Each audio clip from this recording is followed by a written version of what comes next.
Understanding develop করবে। যতই আপনি তার থেকে দূরে থাকতে যাবেন ততই আপনি তার সঙ্গে দূরত্ব বাড়বে এবং শত্রুতাও বাড়বে।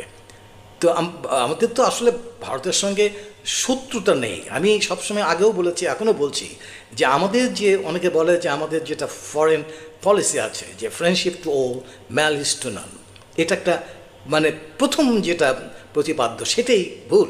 ফ্রেন্ডশিপ টু অল হয় না কখনো। আপনি কি করে সবার সঙ্গে ফ্রেন্ডশিপ করবেন? আপনি আপনার তাইওয়ানের সঙ্গে ফ্রেন্ডশিপ করবেন, চীনের সঙ্গে করবেন, চীন আপনাকে ফ্রেন্ড বানাবে, আপনি তাইওয়ানকে স্বীকৃতি দিলে সম্ভব না। তো আপনি ফ্রেন্ডশিপ টু অল বলেন কেন? সম্ভব তো না।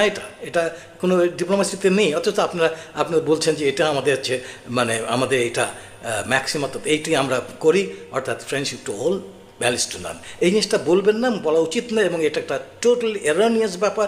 এটাকে ডিসকার্ড করে দেন। আপনি ফ্রেন্ডশিপ টু অল হবে না। আপনি হ্যাঁ ম্যালিস টু নান বলতে পারেন।